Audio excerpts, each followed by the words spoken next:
1 2 1 2.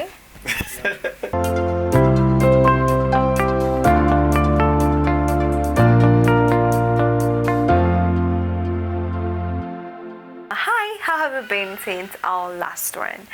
So earlier on in the week, as you will see, I went to the studio and recorded a cover for a very old Kikuyu hymn.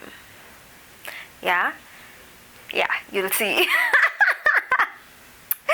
I know the last time, I have never been to a studio ever in my life, although I have sung for a long time. But I just decided to confront my childhood when I was, when I had those dreams to sing and stuff like that. But life happened and I believed that I cannot sing anymore. So I was just talking to the producer and he told me, why don't you just come, let's try and do it. And I had not sung even in the shower for like the longest time. So we went there and then I started doing like the voice training, in the studio when I'm just about to record. I started warming up, and then we finally recorded the song and it's out. What's up, people? Facebook. Twitter.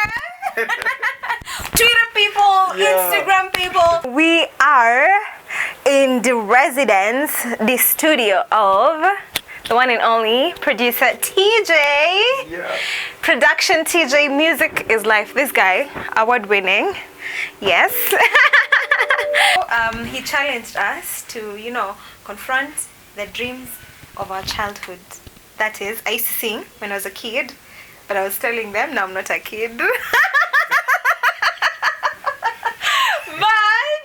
A big kid. I was still a big kid. Okay, so he challenged me to try and sing. So we're going to be doing a classic, like a song that was sung very long time ago. So we'll be like doing it again. I'm excited. I've never done this before, and we just want to remind you never to give up on your dreams. Yeah, I stopped singing completely, but today, have to. Let's see how it goes. He says I have to, so yeah, let's see how that goes.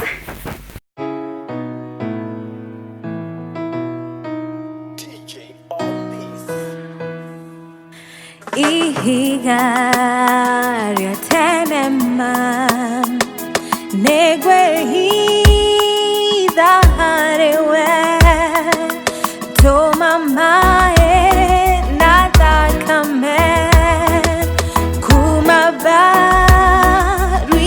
shaku inine wiyawode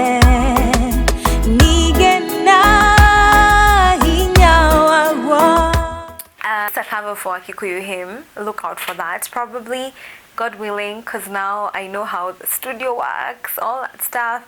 I'll probably do a song. In today's vlog, I just wanted to talk about pursuing your dreams. And I also want to discuss a little bit about my experience from last week's vlog, which saw us go to the streets of Nairobi, and we got two amazing ladies and we did a little makeover for them. So I'll talk about that and I'll talk about pursuing your dreams. So these are my views, this is my experience, these are my opinions about people living on the streets. Here is the thing. The needs of those people are so huge, and I mean they're like so huge. Can I say their needs are so huge? Their needs are very dire, let's say that. And if each person, just think about it, if each person, each Kenyan, for example, or each person that lives in Nairobi adopts one street child or one street family just to mentor or just to be visiting, spending time with them, or even to adopt, like take a child, live with them in your house, I think there would be so much difference that would be made in terms of how many street families we're having on the streets and how many lives are being just destroyed by the lack of this extreme need for those children to be raised, to be taught morals, to be built on their self-esteem, because it's a big issue. Self-esteem is a very important aspect of life. If a child doesn't believe in themselves, or if anyone doesn't believe in themselves, the high chances are that they might not amount to much. So the biggest challenge and the biggest work that needs to be done with street families is just to get people who can guide them to fight the battle of the mind. I believe that the biggest battle that we as human beings have to fight to propel ourselves to the next level is the battle of the mind, because there's so many things, there's so many negative feelings, there's so many emotions that will try to come and sidetrack you from building yourself to be a better person. But once you realize that actually those emotions and those occurrences of life are a normal phenomenon, then you will know that they should not sidetrack your walk to whatever you want to be in the future. So if each person who is able to, and actually you don't need to be rich, like when we go to the streets and meet those people, talk to them, give them a hug, sometimes you have nothing, but there's a seed that you plant in the life of that person that you talk to and take your time to love on. There's just something different that happens. So I want to challenge each and every one of us to, if you can be able to identify someone that you can be visiting, that you can, a child that you can adopt, just do it, man, do it. It's just got to be something that you can do. It can be as small as buying sanitary towels for a street girl. It could be something as small as it's not as small as I'm saying it, it's a big thing, because to them this is huge. 60 shillings is a lot to a street family. It could be something as small as buying them panties to use while using the sanitary towels, taking a street child to take a shower, because we all take showers like every day, twice a day, 3 times a day, because showers are refreshing, and these people haven't taken showers in a long time. So there must be a feeling that they're missing. So if it would be something as small as taking that child to have a shower, it's just life changing, and it's 50 shillings. It's not so much money to us, but it's so much money to people living on the streets. You'd rather spend that 50 shillings buying food other than spend that 50 shillings taking a shower. And the other thing would be that they wouldn't even think that a shower is like a need, is a necessity, because that is the kind of life that they're used to. So our role that I would want to encourage each and every one of you is to take up a role to just change their mindsets, to desire a better life, to desire a more beautiful life, to desire just something greater than what they have at the moment. A lot of people do very well when they give foods, like takeaways. You're just passing in with your pizza in burger, pizza in what? Pizza?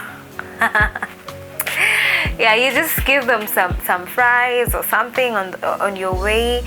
But what I'm talking about here is taking time to talk to that person. They might not be as honest, they might not be as straightforward, because these are people that have gone through very tough life experiences, molestation, sexual harassment.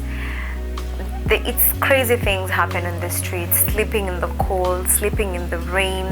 You definitely naturally will develop some defensive mechanisms. So they might not be as transparent in the beginning, they might not be as welcoming, they might not be as honest, but if you keep on developing that relationship with that person, they will eventually warm up to you. Why I want to encourage each and every one of us to take up mentorship is because if we're supposed to reduce the number of people living on the streets, it's got to be first that they have to believe that they can be something better, that there can be a better life other than staying in the streets.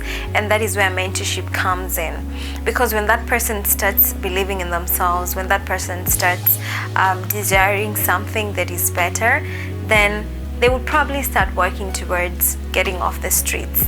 And that is going to solve one of the problems that we're currently facing, which is really huge, where we have such a big number of street families living on the streets. Yes. And definitely this also then becomes another issue where they have to go into prostitution, where they have to go into drug trafficking, just to make a living. So yeah, that's all. I just want to encourage you. They're not going to do anything. It doesn't hurt to give them a hug. You won't get sick. It's just, just what you can have. It doesn't have to be money, anything.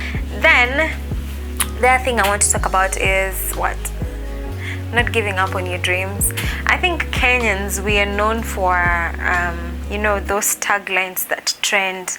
I don't know, no human is limited. Yes, you can. What did Lupita say? No dream, all dreams are valid. Manze, we are known for those taglines, and I just want to remind you all never to give up on your dreams, to just keep pushing, just keep doing the best that you can. Sometimes it might not feel like anything is happening, but the truth is that at the back of, behind the scenes, something is happening. Just identify your path, and about not giving up on your dreams and walking on a path that will work for you also has to do with discovering your purpose. You have to pray about it. The author of A Purpose-Driven Life, Rick Warren, says, who better to tell someone, who better to tell you what you are created for than the one that creates you. So God created you. Ask him for your purpose, because a life that is driven with purpose is an energetic life, is an unmistaken life. It's just amazing. And that is a hard journey to try and figure out your purpose, but I want to challenge you, each and every one of you as well, not to just live, but to live for a reason. Bye, until next time, take care, much love, and God bless.